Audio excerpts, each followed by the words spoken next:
renewable energy has overtaken coal as the world's leading source of electricity for the first time. Data from the global energy think tank Ember found that the growth in solar and wind was so strong it met 100% of the new global electricity demand.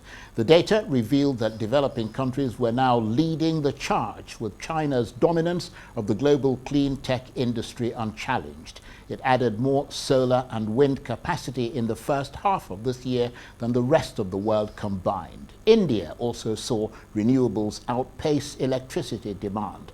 But in some developed countries, notably the US and the EU, electricity demand grew faster than clean energy output, leading to a rise in coal and gas generation.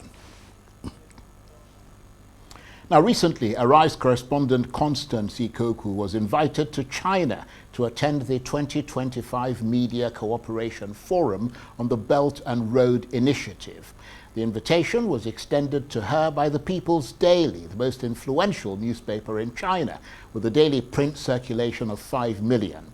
And like most people who visit the country, but perhaps especially for an African, she was struck by its immense global significance: ancient history, huge population, rapidly growing economy, and increasing geopolitical influence. A country almost overwhelming because of its vast scale.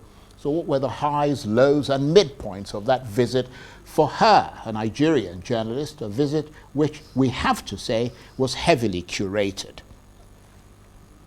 Well, for more on this, I'm joined now in the studio by Arise correspondent Constance Ikokwu. Good to see you again. Good to see you, Charles. Were you eating a lot of Chinese food? I was. Oh my God. I mean, that would be a good advantage for going there. Oh my God. Because I love Chinese food. Oh wow. You can't even.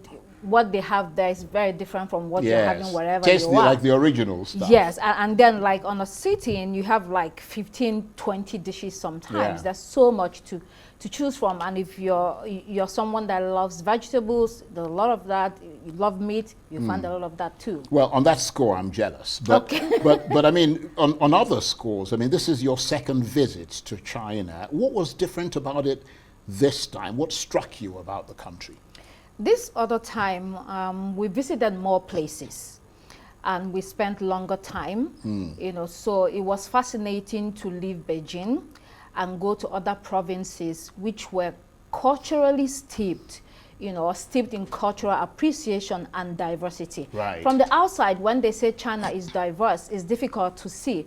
But when you travel there and leave, the very big capital city and go to other areas, you begin to see people that still wear their cultural attires. So the rural areas. Exactly. And stuff. It's very fascinating to see, And then apart from that, I also think that China doesn't get a lot of the kind of coverage it should, from the media that we're used to, wherever we are from, outside of Asia or outside of China. What is happening there is unbelievable. The level of technology, the level of innovation, the level of infrastructural development. For instance, in Beijing, when you get there, you continue to see stacks and stacks and stacks of high-rise buildings. And then you wonder, how is it possible that this is so?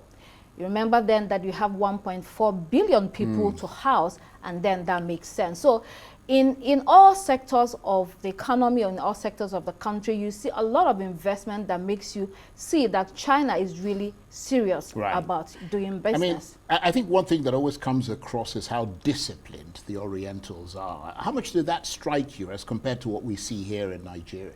Well, that is why they achieve results. You can see they are very focused, determined, they're unshakable in belief of what they are doing. They're unwavering, they're not about to be distracted by you. Whatever you're saying, whatever you believe in, they're not interested in that. They're very clear about the vision they have for their country, and they don't waste time to pursue that vision relentlessly, and that is something you have to admire. Indeed, but on the other hand, of course, there are the freedoms that we take for granted here, such as openly and robustly criticizing the government. I mean, that doesn't happen much in China, does it? It doesn't, and you can understand that from the context that it is a communist state or a communist government. And that's why it is also good to travel there, because when you travel there, it sharpens your ability to understand what is going on. You understand that it's more nuanced than you think. you know, because it is communist, you know, they don't have a Western-style electoral democratic system with politicians bickering over one another. No, most things are by selection. So if you live in that society, you're born in that society, it's different. It's just different. That's what it is. That's Indeed. what you are used to. And very briefly, because we're almost out of time, you did mention in the article that you wrote in This Day newspaper about the visit that it was a highly curated trip. Did you get the chance to break away and wander around on your own at all? Yes, once in a while we were able to go to the market, you know, without any, you know, guide. So there were a couple of us, about 15 of us, so we break into groups of 4 or 5 and go to the market, travel, and then, you know, you buy what you need to buy. You talk to some Chinese that speak English, not a lot of them, but yeah, not a lot of it, but we did some of that. Constance, thank you very much indeed, and You're welcome welcome. back, although you've been back a few weeks now. Arise correspondent Constance Ikokwu there.